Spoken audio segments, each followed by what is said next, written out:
As you can see, I'm not the only one who loves to step into our fresh rooftop garden. Our little bird, a friend up there as well. But yes, there's nothing better to see our garden flourish. We're talking about fresh produce this morning.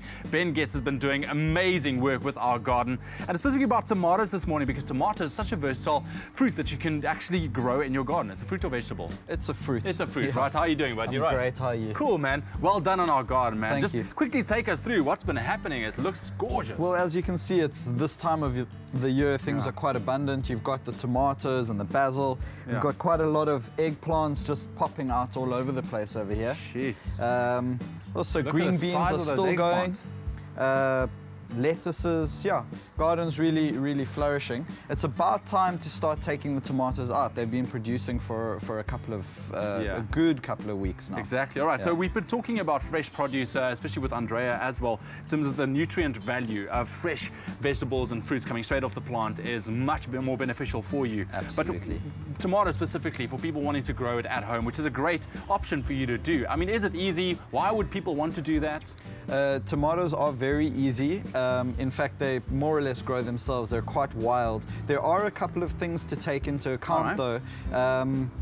They can be susceptible to disease, so one of the ways to curb that is you need to trellis.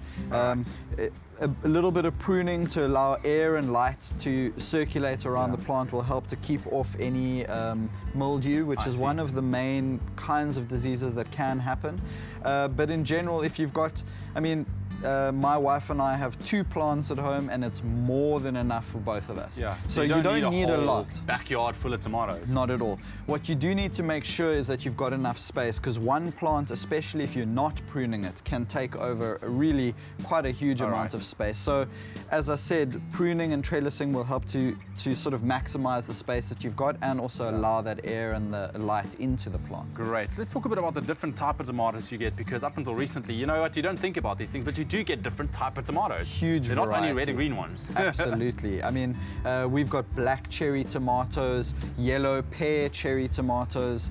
I mean, there's a huge variety, and it's I recommend having one of each in your garden. Of course, as I said, you know, depends how many people are eating.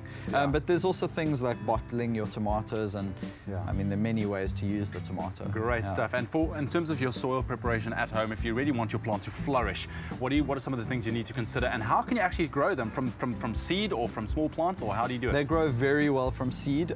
You'll tend to have too many growing in one small space. You need to thin them out and space them out if you're growing from seed. Obviously, I always recommend growing from seedlings. That way you can space them exactly as you like from the start. Soil preparation, well composted, well draining soil, more or less the same for all the vegetables.